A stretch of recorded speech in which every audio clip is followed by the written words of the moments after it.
Dear students, I am doctor Mamta Solanki, assistant professor. आज का हमारा टॉपिक है respiration by pulmonary sac and trachea. Invertebrates में हम रेस्पिरेशन पढ़ रहे हैं और डिफरेंट ऑर्गन्स के द्वारा किस प्रकार से रेस्पिरेशन की क्रिया या श्वसन की क्रिया होती है वो हम पढ़ रहे हैं। इससे पहले वाले वीडियो में हमने बॉडी सरफेस के द्वारा रेस्पिरेशन की प्रोसेस पढ़ी थी। अब हम पल्मोनरी सैक जो कि पाइला में पाया जाता है और ट्रैकिया इंसेक्ट्स में पाया जाता है, इन ऑर्गन्स के थ्रू रेस्पिरेशन किस प्रकार के होते हैं और ये किस प्रकार के ऑर्गन्स होते हैं, कहाँ उपस्थित होते हैं, ये इस वीडियो में हम पढ़ने जा रहे हैं। पाइला, commonly known as pond snail or apple snail, as we know that it is gastropod mollusk. They inhabitate freshwater ponds and lake. They live most of the time in water, but can also on land also. They are really amphibious. It means कि वो कुछ समय पानी के अंदर रहते हैं और कुछ समय बाहर भी रहते हैं, पानी के बाहर भी। तो इस प्रकार का जो नेचर है उनका वो एम्फीबियस है, जिसमें वो वाटर के अंदर भी रेस्पिरेशन कर सकते हैं और बाहर भी।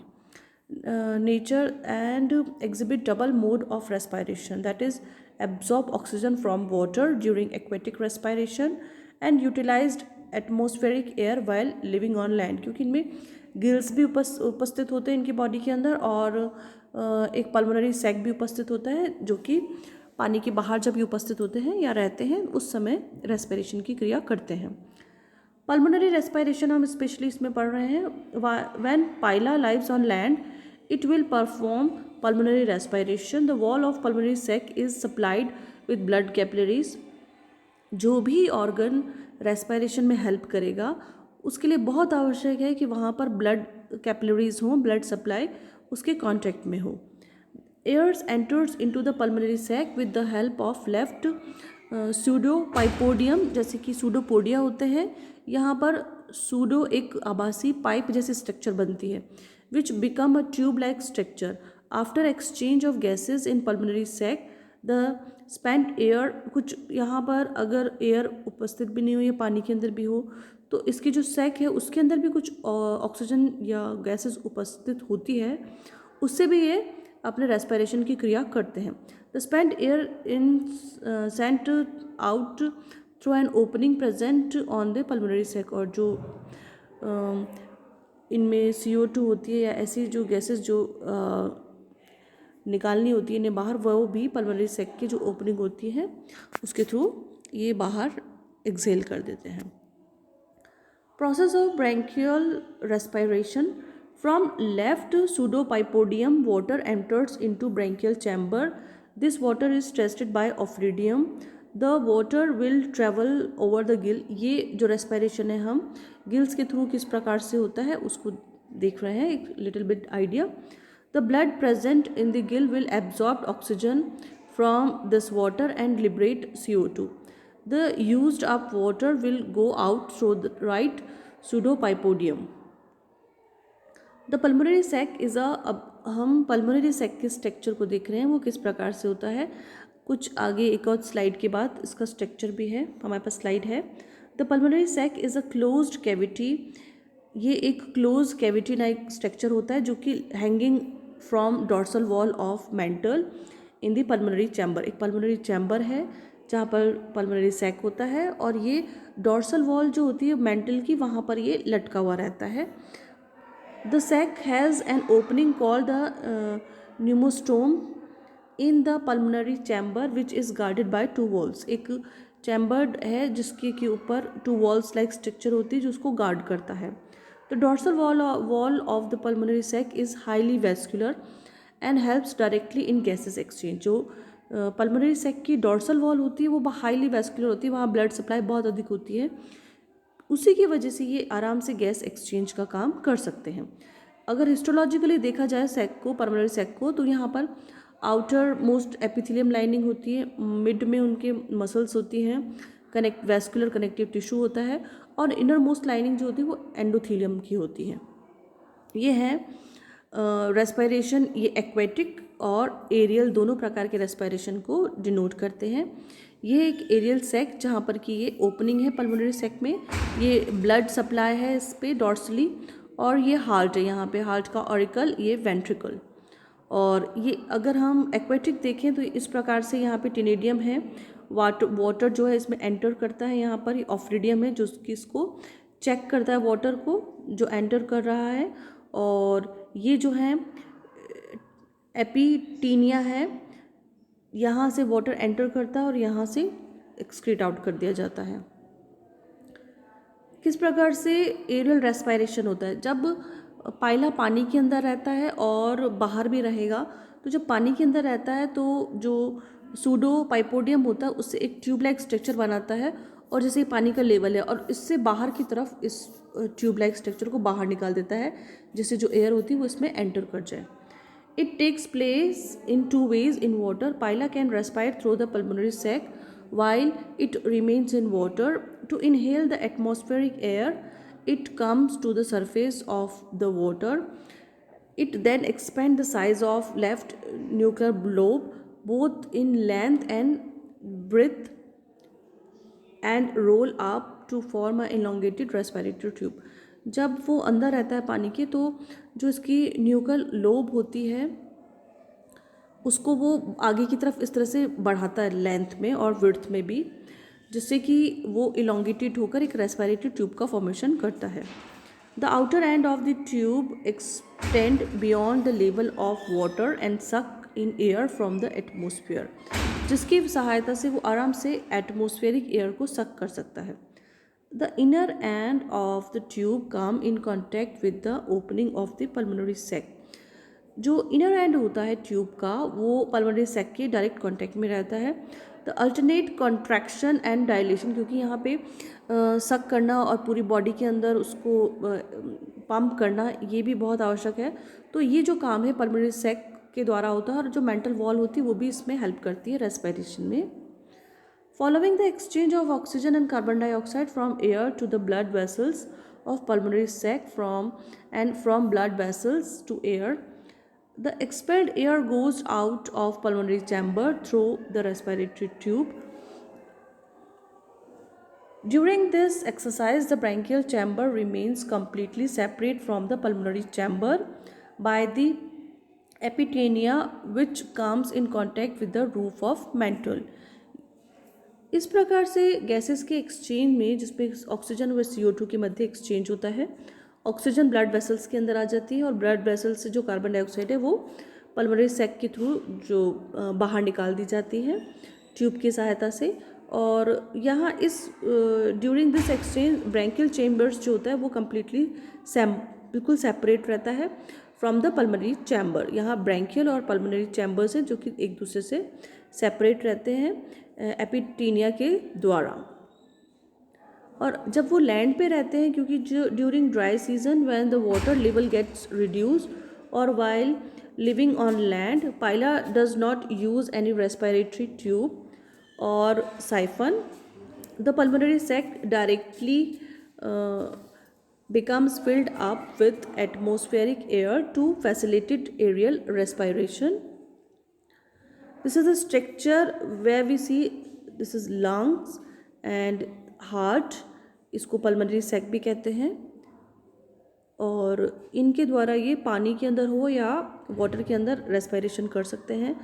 पानी के अंदर जब ये ऊपर की तरफ जाते हैं तो एक ट्यूब लाइक स्ट्रक्चर बनाते हैं और जिसको कि सूडो पाइपोडियम कहते हैं, जिससे कि एयर इसकी बॉडी के अंदर एंटर कर जाए। The shells remain closed completely with the help of operculum during the time of aestivation. When Pila respires with the little amount of stored air kept in the pulmonary sac, hemocyanin dissolved in plasma act as a respiratory pigment in Pila. यहाँ जो pigment होता है वो haemocyanin होता है, और इस वजह से इनके यहाँ जब ये इनका शेल जो होता है वो कम्प्लीटली क्लोज रहता है ओपर्क्यूलम के द्वारा, और यहाँ हीमोसाइनिन जो कि डिज़ोल्व रहता है प्लाज्मा के अंदर, पिगमेंटेड है जो कि प्लाज्मा में हीमोसाइनिन के घुले रहने के कारण या उसमें डिज़ोल्व रहने के कारण इनका जो कलर है वो उस तरह से दिखाई नहीं देता है, और रेस्पिरेटरी पिगमेंट होता है जो कि रेस्पिरेशन में हेल्प करता है। नेक्स्ट है respiratory system in insect. All insects are aerobic organisms. They must obtain oxygen from their environment in order to survive. The respiratory system of insect is separate from circulatory system. It is a complex network of tube that delivers oxygen containing air to every cell of the body. Air enters the insect's body through valve-like opening in the exoskeleton.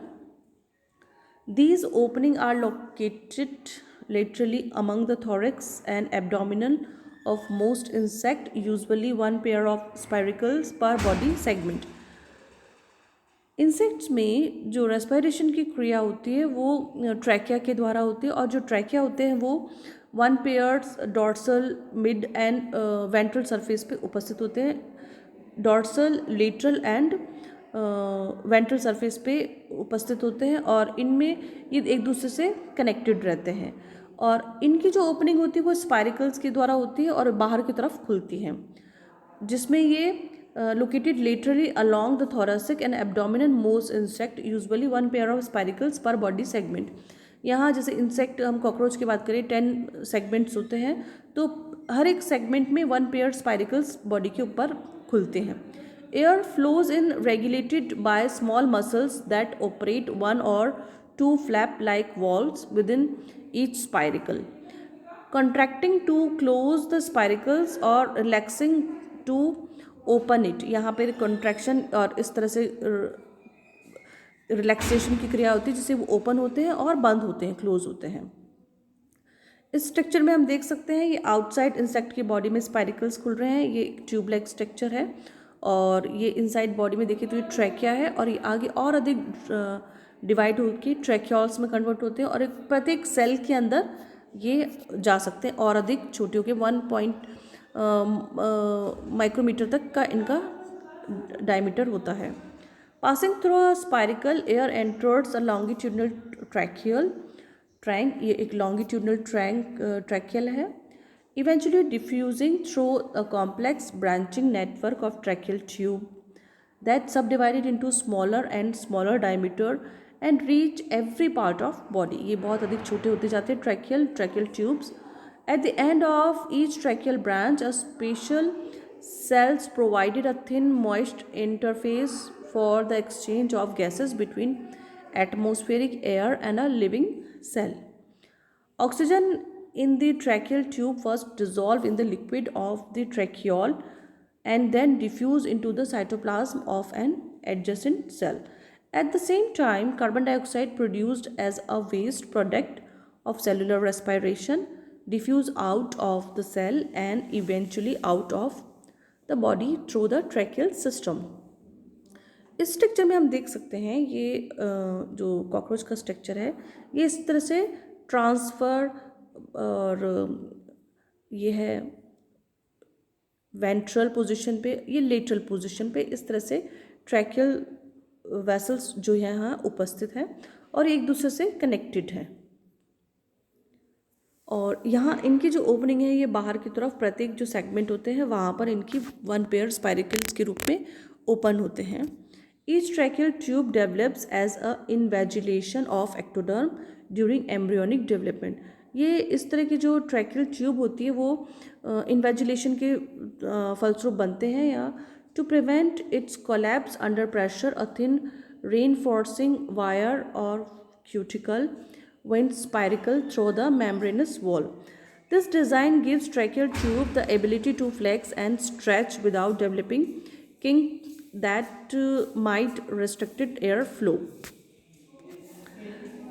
The absence of tenidia in certain part of the tracheal system allows the formation of collapsile air sac, balloon-like structure that may store a reserve of air.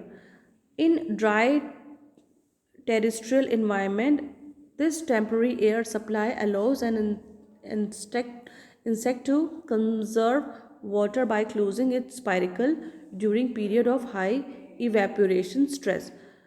यहाँ पर कुछ balloon like structure होता है जो हम देखते हैं structure में, ये बैलून लाइक स्ट्रक्चर है जो कि जब ऐसे बहुत ही ड्राई वेदर में रहते हैं, क्योंकि इंसेक्ट्स जो होते हैं बहुत अधिक इवॉल्व रहते हैं, ये ऐसी कंडीशन में भी रह सकते हैं जहाँ पानी बहुत ही कम ड्राई या ऐसे क्षेत्र में, क्योंकि इनमें ये इनका बॉडी इस तरह से इवॉल्व रहता है। अगर यहाँ वाटर सप्लाई नहीं है तो ये बैलून्स जो हैं एयर्स को रिजर्व करके रखते हैं, और स्पाइरिकल्स के जो वॉल्स होते हैं उसको बंद कर दिया जाता है स्पाइरिकल्स कॉन्ट्रैक्शन के द्वारा, जिससे कि इनकी जो बॉडी है उसमें मॉइस्चर बना रहता है।